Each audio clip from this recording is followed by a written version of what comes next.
2016-17 শেষবারের মতো সন্তোষ ট্রফি বাংলার ঘরে এসেছিল। তারপর থেকে আর বাংলা সন্তোষ ট্রফি জয়ের মুখ দেখেনি। এবার কিন্তু বাংলা দলকে নিয়ে নতুন করে আশায় বুক বাঁধছেন বাংলার ফুটবল প্রেমীরা। তার কারণ যোগ্যতা অর্জনকারী পর্বে বাংলার পারফরম্যান্স, এবং এবার দলকে যিনি সামনে নিয়ে যাচ্ছেন, দলের যিনি কোচিং করাচ্ছে সঞ্জয় সেন, তার উপর ইতিমধ্যেই অগাধ ভরসা রাখতে শুরু করেছে বাংলার ফুটবল প্রেমীরা। আজকে আমরা এখন কথা বলবো বাংলার কোচ সঞ্জয় সেনের সঙ্গে। এই যে বাংলার ফুটবলের কোচিং আপনি এই মুহূর্তে দায়িত্ব নিয়েছেন, আমার প্রথম প্রশ্ন, অসুখটা ঠিক কোথায়? কেন আমরা ঠিক এখন বুঝে উঠতে পারছিলাম না? না, অসুখের ব্যাপার, রোগ নির্ণয়ের তো আমার কাজ নয়। আমার হলো এক একটা সময় একটা যায়, একটা ভয়ের মতো যায়, ওই সময় কোনো কারণও খোঁজা যায় না। এই যে ম্যানচেস্টার সিটি পরপর 5টা ম্যাচ 6টা ম্যাচ হারছে, কোচের কাছে কোনো আনসার নেই। আপনি যদি জিজ্ঞেস করেন কেন হচ্ছে, কিছু কিছু ক্ষেত্রে এমন হয় কোচেদের কাছে কোনো আনসার থাকে না। এবং কেন হয়েছে, কি হয়েছে না হয়েছে আমি অতীতে ঘাঁটতে চাই না বা কোনো রকম সমালোচনার মধ্যে যেতে চাই না।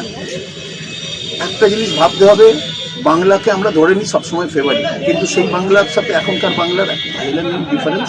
মোহনবাগান, ইস্টবেঙ্গলের খেলোয়াড় যারা আই লিগ আইএসএলে খেলে, তারা কিছু কয়েক বছর যাবৎ তারা পার্টিসিপেট করতে পারে না সন্তোষ ট্রফিতে।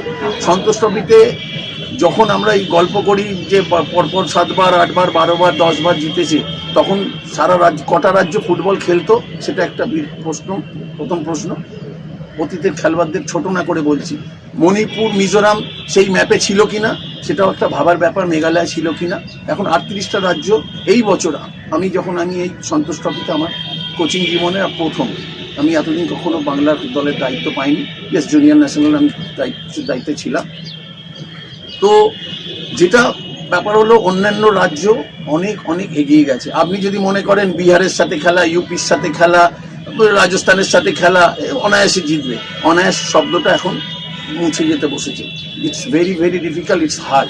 আপনাকে কষ্টসাধ্য করে। এক্স্যাক্টলি, আমি এই পয়েন্টে আসতে চাই। আপনার কথা থেকে কি আমি এই কনক্লুশন ড্র করতে পারি যে অন্যান্য রাজ্যের ফুটবল আগের তুলনায় এখন অনেক উন্নত হয়েছে, নাকি বাংলা নেমে গেছে? বাংলা নেমেছে কিনা আমি বলতে পারবো না, অন্যান্য রাজ্যরা ডেফিনেটলি উন্নত হয়েছে। আপনি যদি আইএসএল আই লিগের খেলোয়াড়দের তালিকাটা দেখেন, মণিপুর, মিজোরাম তো ছেড়ে দিন, ইউপি থেকে আছে, হিমাচল থেকে ছেলেরা আছে, সেইখানে বাংলার ছেলেরা নেই, সেটা সবাই জানে। সেটা কেন নেই আমার ওটা দেখার দরকার নেই। আমরা ফোকাস করছি সন্তোষ ট্রফিতে, এবং আমরা প্রাথমিক একটা যে লক্ষ্য ছিল যে কোয়ালিফাইয়ের, সেইটা আমরা করে এসেছি।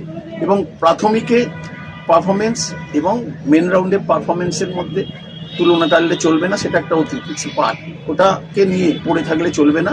কঠিন লড়াই। আমাদের জম্মু কাশ্মীর ম্যাচ প্রথম, তারপরে তেলেঙ্গানা, তারপরে রাজস্থান, মণিপুর সার্ভিসেস, এবং এইখান থেকে 4টে দল যাবে। আমাদের মূল লক্ষ্য হলো কোয়ালিফাই করা কোয়ার্টার ফাইনালে। এই যে 4টে দল যাবে, সেই 4টে দলের মধ্যে যাতে বাংলা থাকতে পারে, সেটার জন্য আমরা এখন ফোকাস করেছি। এবং আমাদের first match Jammu Kashmir match on 14, সেইটাকে লক্ষ্য রেখে আমাদের এই অনুশীলন এখনকার মতো এটা শেষ হলো। আজকে আমরা কালকে ট্রাভেল করবো। এই টিমটার মধ্যে সম্ভাবনা কতটা? কারণ আমরা দেখলাম উত্তরপ্রদেশকে আমরা 8 গোল দিয়েছি, আমরা 7 গোল দিয়েছি। আমরা যোগ্যতা অর্জনকারী পর্বে কিন্তু আমাদের পারফরমেন্স সত্যিই ভালো ছিল। এই টিমটার মধ্যে আপনি সম্ভাবনা কতটা দেখছেন? নিশ্চয়ই সম্ভাবনা আছে, ডেফিনেটলি আছে। ব্যাপারটা হলো মাঠে পারফর্ম করতে হবে। এই যে অনেকে বলতে পারে বিহার ম্যাচ তুমি জিতলে না কেন, তুমি সব ম্যাচ জিতবে রিয়েলিস্টিক্যালি, এটা তো হয় না। কোনো না কোনো জায়গায় তোমাকে একটা ধাক্কা খেতে হবে, সেই ধাক্কা থেকে তোমাকে শিখতে হবে ভুলটা কোথায় হয়েছে, ত্রুটিটা কোথায় হয়েছে, তারপর থেকে আবার তোমাকে রিয়াক্ট করতে হবে। How fast you can react. কারণ আমরা যে পর্বটা খেলতে যাচ্ছি, কল্যাণীটা শেষ হয়ে গেছে, আমরা বিহার ম্যাচটা কেন করতে পারিনি, পেনাল্টি মিস হয়েছে, that is maybe an excuse. Penalty miss হতেই পারে, নাম্বার অফ সুযোগ নষ্ট হয়েছে, অপোনেন্ট 1 পয়েন্টের জন্য খেলেছে, এগুলো সব নানা। তার মধ্যে থেকেও আমরা খেলাটা গোল করতে পারিনি। তো এরকম আপনাকে ফেস করতে হতে পারে। তো তখন আপনাকে ধৈর্যটা রাখতে হবে, পেশেন্স রাখতে হবে, এবং খেলার দিকে মনোসংযোগ করতে হবে। এই মোটো নিয়ে আমরা খেলতে নামছি। এবং জম্মু কাশ্মীর ম্যাচটা আবার বলছি, প্রথম ম্যাচটা আমরা জিতে শুরু করতে চাই, সেটা মুখে বললে চলবে না, তার কার্যক্ষেত্রে মাঠে ছেলেরা যদি কার্যকরী করতে পারে। অপোনেন্ট টিমগুলোর তো আপনি দেখেছেন পারফরমেন্স, তাতে বাংলাকে কোন জায়গায় রাখছেন? দেখুন, ওইভাবে তো কখনো হয় না। ইয়েস, আমরা মনে করি আমরা যদি কোয়ালিফাই না করতে পারি আমাদের ব্যর্থতা, আমার ব্যর্থতা, নিজের, আমি পার্সোনালি বলছি, আমি নিজের ব্যর্থতা। এই 6টা দল থেকে যদি বাংলা কোয়ালিফাই না করতে পারে তাহলে বলার কিছু নেই। সেই জায়গায় আমার মনে হয় আমরা প্রাথমিক যে কাজটা আমরা করতে পারবো, এটা আশা রাখি। তারপরে তো ম্যাচ বাই ম্যাচ আমরা দেখেছি, নিশ্চয়ই আমাদের খেলাও সকলে দেখেছে। আজকে জম্মু কাশ্মীরের যে টিমটার সাথে খেলবো, এই যাদের কোচ মেহরাজউদ্দিন আমার আন্ডারে খেলেছে, মোহাম্মদানি যখন আমি ছিলাম, আমরা একসাথে প্রো লাইসেন্স লাস্ট ইয়ার করেছি। তো তা সে কলকাতা ফুটবল সম্বন্ধে জানে, কলকাতার খেলোয়াড়দের সম্বন্ধে জানে। তো একটা কঠিন ম্যাচ হতে চলেছে, সেই কঠিন ম্যাচটা কীভাবে আমরা অতিক্রম করতে পারবো তার জন্যই আমাদের প্রস্তুতি। এবং আমরা ওখানে আরও 2 দিন, কাল পরশু 12-13 তারিখ আমরা, কালকে না 11 তারিখ আমরা ট্রাভেল করছি। 12 and 13 আমরা 2টো সেশন আছে, আর ওখানে আরও নিজেদেরকে আরও কী করে সার্ভেন্ট করা যায় সেটা। আপনার যদি ট্র্যাক রেকর্ড আমরা দেখি, আপনি কিন্তু বড় বড় ক্লাব কোচিং করেছেন। এই বড় বড় ক্লাবকে কোচিং করা এবং এই কিছু সদ্য প্রফেশনাল হওয়া ছেলে, এই কোচিংয়ের প্যাটার্নটার মধ্যে ফারাক বা আপনার এক্সপেকটেশন কতটা? I am very much positive. মানে ছেলেদের প্রতি আমার খুব বিশ্বাস আছে ভালো কিছু করার। ব্যাপারটা হলো হয়তো সঠিকভাবে সেই ফিডব্যাকটা হয়তো পায়নি, সেটা তাদের দোষ না, এটা খেলোয়াড়দের দোষ না। এই খেলোয়াড়েরা যদি আরও কিছু ভালো ফিডব্যাক পেত, আরও ছোটোবেলা থেকে যদি আরও ভালো জায়গায় থাকতো, নিশ্চয়ই তারা আরও ভালো হতো। তারা ভালো, আমি বলছি না খারাপ, কেউ খারাপ না, সবাই ভালো, আরও ভালো হতে পারত। এবং তাদের থেকে, খেলোয়াড়দের থেকে সেরাটা বার করে নেওয়ার কাজ হলো আমার। আমি ঠিক আছে, আপনার হয়তো কাছে মনে হচ্ছে যে না এটা হয়তো খুব ভালো না, কিন্তু ওই খুব ভালো না থেকে কি করে ভালো করতে হয়, আরও ভালো করতে হয়, সেটা আমার কাজ এবং সেইটা আমি করবার চেষ্টা করছি এবং করে যাব। সত্যি এখন না ময়দানে কান পাতলে, আমরা যারা ময়দানে ঘুরে বেড়াই, কান পাততে শোনা যায় এই জেনারেশন, এই ধরনের প্লেয়াররা যারা আপনি কোচিং করেছেন, ডিসিপ্লিন তাদের কাছে একটা বড় ইস্যু হয়ে দাঁড়াচ্ছে। আপনি কোচ হিসাবে এই টিমটার মধ্যে ডিসিপ্লিন কতটা আনতে পারছেন? ডিসিপ্লিনগুলো যারা বলছেন সেটা তাদের ব্যাপার। ডিসিপ্লিন আনাটা কাজটা আমি অ্যাম কনফিডেন্স, ইয়েস, আমার ছেলেরা যারা আছে তারা যথেষ্ট ডিসিপ্লিন, যথেষ্ট ফোকাসড। ইয়েস, এটা তো আমার কাজ।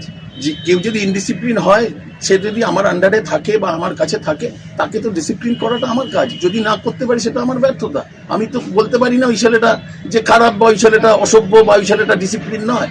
যদি বেপথে যায় সেখানে যাতে ভালো পথে নিয়ে যাওয়াটা, অন্তত সূত্রটা, জায়গাটা, রাস্তাটা, গোলটা দেখাবার দায়িত্ব আমার। তারপরে আমি তো তাকেও সারা জীবন ধরে লালন পালন করতে পারবো না, আমি একটা দিশা দেখাতে পারি। সেই দিশার দিকে যেতে পারবে কিনা that is up to him. কারণ এই যে এরম জুনিয়র ছেলে আমি যখন ইউনাইটেড স্পোর্টসে, আমি যখন মোহামেডানে, আমি যখন মোহনবাগানে, আপনি যদি দেখেন এই যে নরহরি শ্রেষ্ঠা, এই যে সৌরভ দাস আজকে জামশেদপুরে খেলছে, এই যে পিন্টু মাহাতো, আজহারউদ্দিন মল্লিক, প্রচুর খেলোয়াড় আছে যাদেরকে অন্তত দিশাটা দেখাতে পেরেছি। তাই জন্য আজকে যখন আমি টিভি দেখি, সেই ছেলেগুলোকে টিভি স্ক্রিনে দেখতে পাই। তো এটা আমাদের কোচেদের কাজ। যদি কেউ বিপথে যায় বা ইনডিসিপ্লিন, তাকে পথ দেখানো। এরপরে যদি কিছু শোধরাবার না থাকে, সেটা কারোর কিছু করার থাকে। কিন্তু আমি কখনো খেলোয়াড়দের দোষারোপ করতে পারবো না। আপনি কোচ হিসেবে কতটা টাফ? কড়া হেডমাস্টার নাকি? না, করার কিছু না। এটা এখন সিনিয়র প্লেয়ার্স, এদের কাছে করা হলে চলবে না। এদের থেকে আদায় করে নিতে হবে, বেস্টটাকে বার করে নিতে হবে।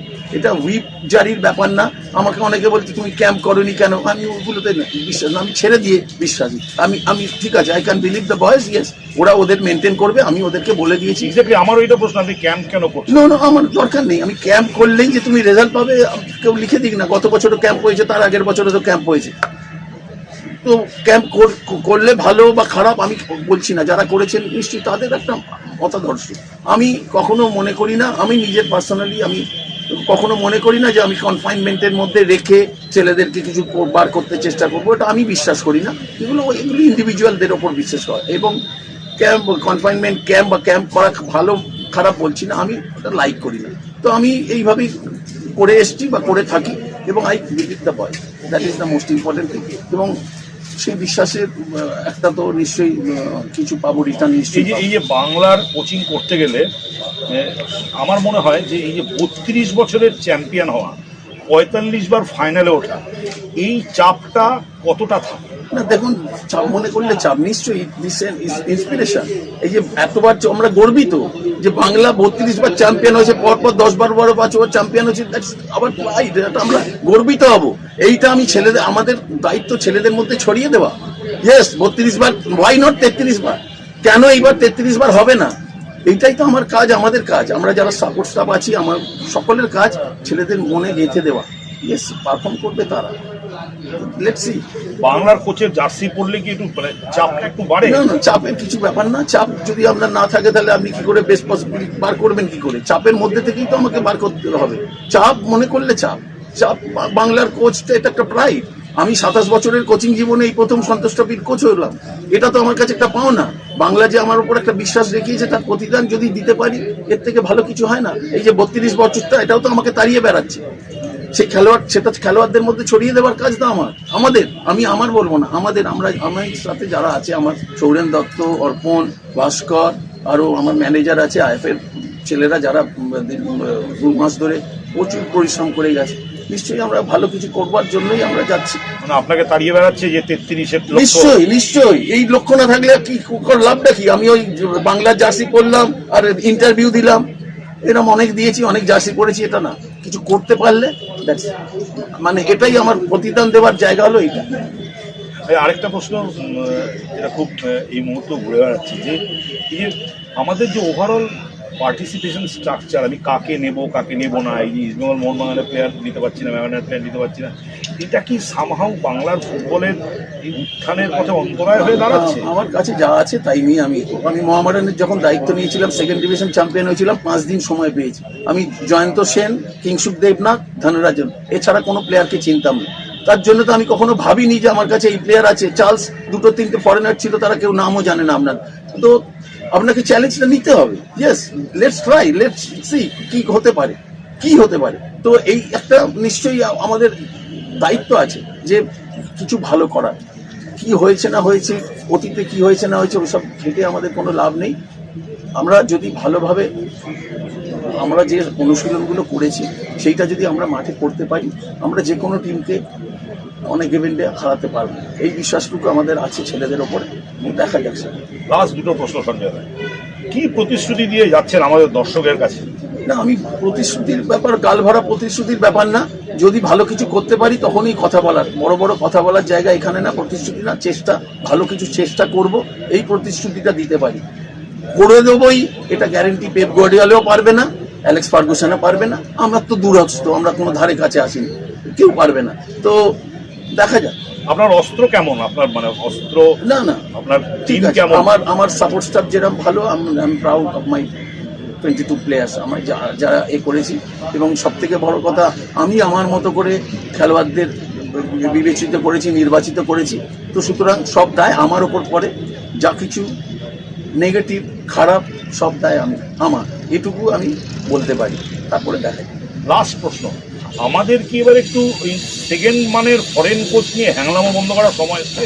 সেটা বলতে পারবো না আমি। এটা তো বাংলার ব্যাপার না, এটা আবার অন্যদিকে চলে যেতে হবে। ঠিক আছে, আমি ফরেন কোচেদের ডিসরেসপেক্ট করবো বা আমিও একটা কোচ কখনো বলতে পারবো না। ভারতবর্ষের কোচ যদি ম্যানেলো মার্কোয়েজ হতে পারে, তো ভারতবর্ষের ফুটবলের চিত্রটা এরকমই হবে। এটুকুই আমি বলতে পারি। আর এর বাইরে আমি আর কিছু বলবো না। সে ভালো কি মন্দ ভগবান ঈশ্বর জানেন, এবং যারা নির্বাচিত করছেন তারা জানেন। আমরা কথা বললাম বাংলার কোচ সঞ্জয় সেনের সঙ্গে। তিনি কিন্তু সঞ্জয় দা আমাদের খুব স্পষ্ট করে বলে দিলেন যে যোগ্যতা অর্জনকারী পর্বে যে এই দলকে ঘিরে যে সম্ভাবনা তৈরি হয়েছে, তাতে স্বপ্ন দেখাই যায়। এবং টিম যাচ্ছে, এবং টিম যাচ্ছে বাংলার অসংখ্য ফুটবল প্রেমীর মতো। আমরাও মনে করি যে না, আমাদের এবার কিন্তু সঞ্জয় সেন, তার সাপোর্ট স্টাফ এবং এই টিমের উপর ভরসা রেখে একটা নতুন স্বপ্ন দেখা উচিত, যে 33 বার যেন বাংলার ঘরে 33তম বার যেন সন্তোষ ট্রফি আবার বাংলার ঘরে ফিরে আসে।